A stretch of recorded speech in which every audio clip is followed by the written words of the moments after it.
กระเป๋าเก็บเอาเสื้อผ้านั่งให้ไปทางน้ำตา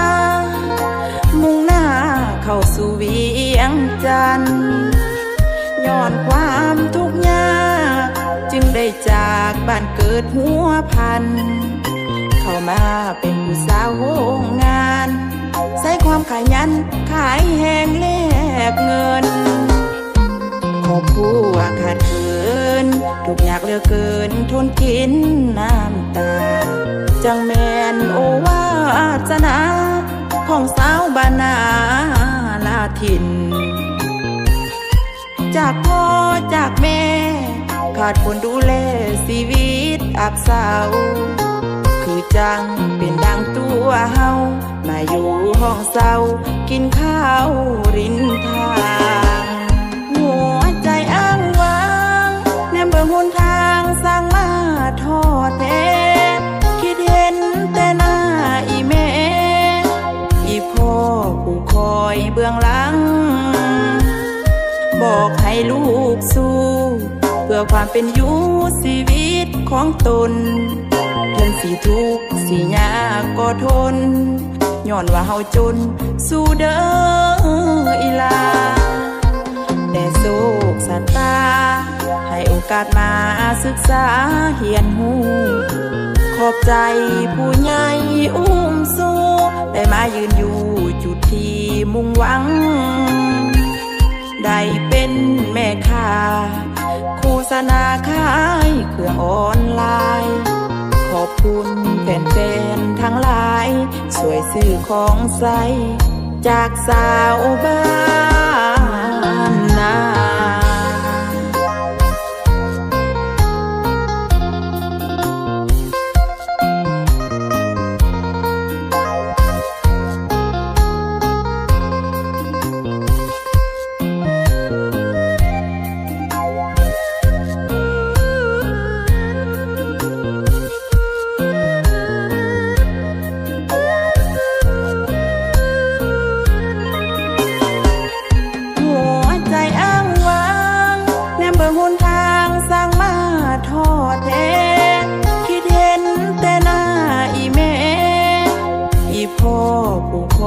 เบื้องหลังบอกให้ลูกสู้เพื่อความเป็นอยู่ชีวิตของตนถึงสิทุกข์สิยากก็ทนย้อนว่าเฮาจนสู้เด้ออีลาแต่โศกสตาให้โอกาสมาศึกษาเฮียนหูขอบใจผู้ใหญ่อุ้มสู้ได้มายืนอยู่จุดที่มุ่งหวังได้เป็นแม่ค้าโฆษณาขายเครื่องออนไลน์ขอบคุณแฟนๆทั้งหลายช่วยซื้อของใส่จากสาวบ้านนา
น้องบ่ดึงไว้เพราะใจบ่อยู่เหตุผลที่น้องนั้นหูเพียงอายทนอยู่ก็บ่มีความหมายไต่กับเขาซะให้อายหูว่าน้องฮักเบิดใจมือหน้าอายบ่เหลือไผให้หูว่าใจผู้หญิงคนนี้ที่ฮักอาย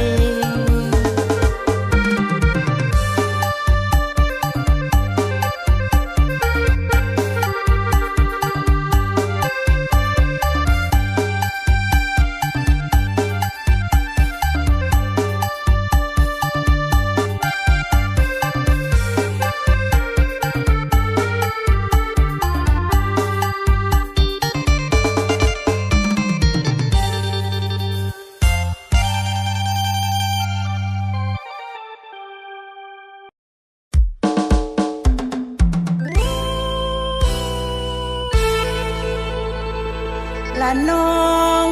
นี่เป็นผู้หญิงนอกผัวทิมถือเขาสิมแล้วเปิดนายใจ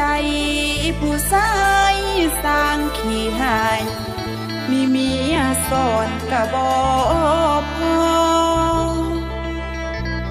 ละป้าน้องเป็นแม่ห้างโนแม่ห้างย้อนผัวห้างนอไล่หนีผัวไปเมานำคนอีจึงป้าเมียให้เป็นห้างจึงป้าเมียให้เป็นห้าง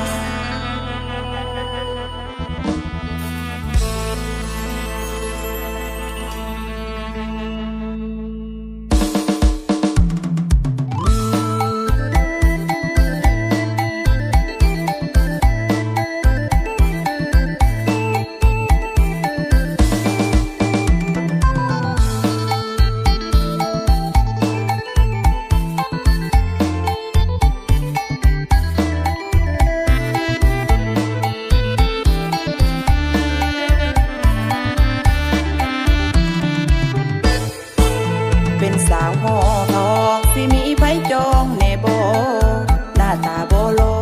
ขอเพียงแต่อ้ายจริงใจบ่หลอกบ่ตัวน้องนี้ก็พอหับได้ผู้ชายหลายใจน้องนี้บ่เอาดอกหน้าผ่านมาน้องนั่นเจ็บพอแล้วหัวใจเป็นเปลวจะหาคนมาดามใจสิมีบ่น้อ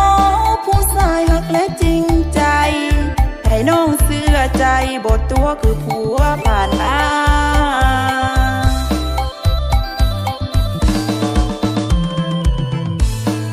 หญิงคนนี้เคยเจ็บมาแล้วน้ำตาไหลล่วงหญิงคนนี้เคยเจ็บมาแล้วน้ำตาไหลล่วงถึกไอ้ล่วงไปหาหลอกต้มไปแล้วบ่มา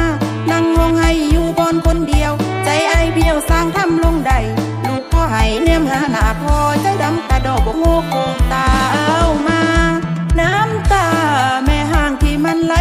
นกเป็นสาวหอบซองที่มีไผจองแน่บ่นั่งอยู่ในบ่อนตอนนี้น้องเศร้าแท้นอลูกชายก็ยังขาดพอจะหาคนมาดูแล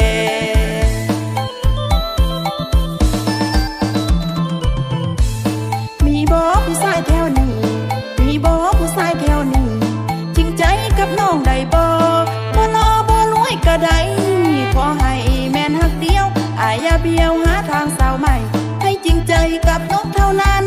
เท่านั้นโอ้ยเท่านั้นเท่านั้นเด้ออายอย่าไล่ใจให้สงสารผู้หญิงของเป็นสาวหอบซองยังงามเด้ออยากเจอผู้ชายดีดีผู้ชายแบบนี้มีบ่สุมเจ้าน้องนี่อยากพอให้มาเป็นพ่อของเขาน้องนี่อยากพอให้มาเป็นพ่อของเขาพอได้บ่เหงามีเฮาด้วยกัน4 โนโนอายสิมีบ่โนโนอายผู้ชายฮักแล้วบ่เบื่อกินเกลือกินพริกกะได้เด้ออายน้องอยากเห็นให้อายมาเป็นเคยแม่น้องเรื่องกะดองบ่เอากะได้กะได้โอ้ยกะได้กะได้ขอเพียงมีเฮา4 คนก็พอแล้ว